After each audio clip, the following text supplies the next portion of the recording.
जगज्योती महात्मा बसवेश्वर जयंती उत्सवानिमित्त आज मांजरी बुद्रुक येथे बसवेश्वर समाजाच्या सगळ्या अनुयायांनी हे व्याख्यान ठेवलेलं आहे जाई मंडळ कार्यालयामध्ये आणि मोठ्या प्रमाणात बसवांना मानणारा अख्खा समाज इथे उपस्थित आहे।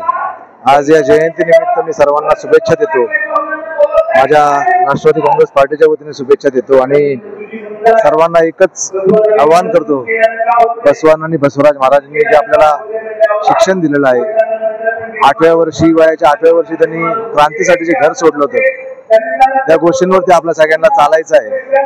त्यांनी दिलेली शिकवण आहे त्या शिकवणीवरती आपल्याला चालायचं, जातीपातीचं राजकारण बाजूला ठेवून देश एकत्र ठेवायचा आहे।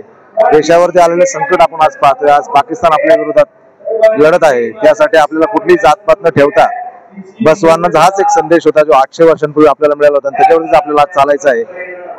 भारत म्हणून आपल्याला सगळ्यांना एक राहायचं आहे, कुठलीही जातपात न करता शत्रूवरती एकत्र राहण्यासाठी बसवांची आज शिकवण आपल्याला खूप महत्वाची ठरणार आहे।